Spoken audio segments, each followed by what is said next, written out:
Эм чимэлгийн системд бүртгүүлэх заавар. Нэвтэр хэсгийн доор байрлах бүртгүүлэх товч дээр дарснаар өөрийн байгууллагыг аймаг, хот, сум дүүрэг, боловсролын байгууллагын төрлөөр нь ангилан ялгаж өөрийн байгууллагыг сонгоно. Үүний дараагаар өөрийн хувийн мэдээллээ бүглэх хэсэг гарч ирэх ба овог, нэр, хүйс, имэйл хаяг болон одоогийн ашиглаж буй гар утасны дугаараа бичнэ.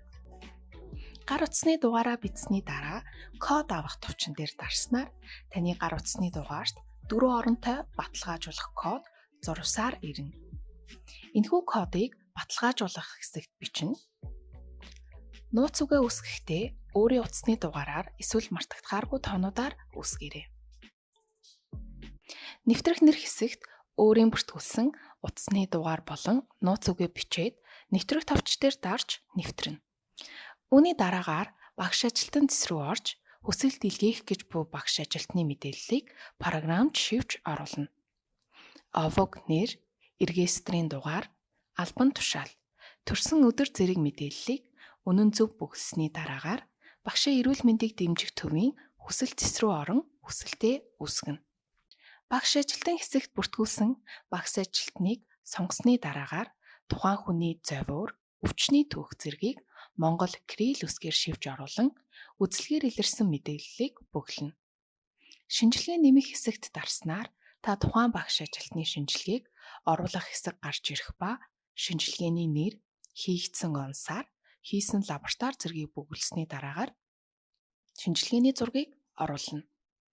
Зураг оруулахдаа шинжилгээний зургийг файл хэлбэрээр оруулах боломжтой ба нэгтэрсэл сайтай зураг оруулах ёстойг анхаараарай. Тухайн хүний эрүүл мэндийн даатгал 2019 оноос хойш бүрэн төлөгдсөн тохиолдолд эрүүл мэндийн даатгал хэсгийг чагтлана.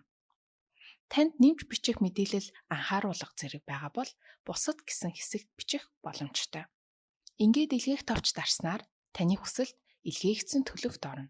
Таны илгээсэн хүсэлтийг багшийн эрүүл мэндийг дэмжих төв 4 төрлөөр шийдвэрлэх боломжтой.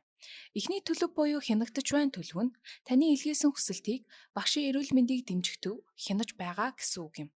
Уг төлөвийн дүнд таны хүсэлт 3 язаар шийдвэрлэгдэнэ. Таны илгээсэн хүсэлт зөвшөөрөгдсөн тохиолдолд хүсэлтийн төлөв нь зөвшөөрөгдсөн төлөвч шилжих ба тухайн багш ажилтанд шаардлагатай үзлэг онцлогооны цагийг Монгол Японы эмнэлгийн аль тасаг нэгжид авсан нь дэлгэцэн дээр харагдана. Ирж үзүүлэх он, сар, өдөр, тасаг, нэгж гэх мэт мэдээлэл тус тус харагдана. Буцаагдсан төлөв нь илгээсэн хүсэлт алдаатай эсвэл материал дутуу, хүсэлт илгээхэд бүглэгдэх шаардлагууд болох шинжилгээ, эрүүл мэндийн даатгал зэрэг асуудалтай байгаа тохиолдолд буцаагдах хэлбэрээр шийдвэрлэгдэнэ.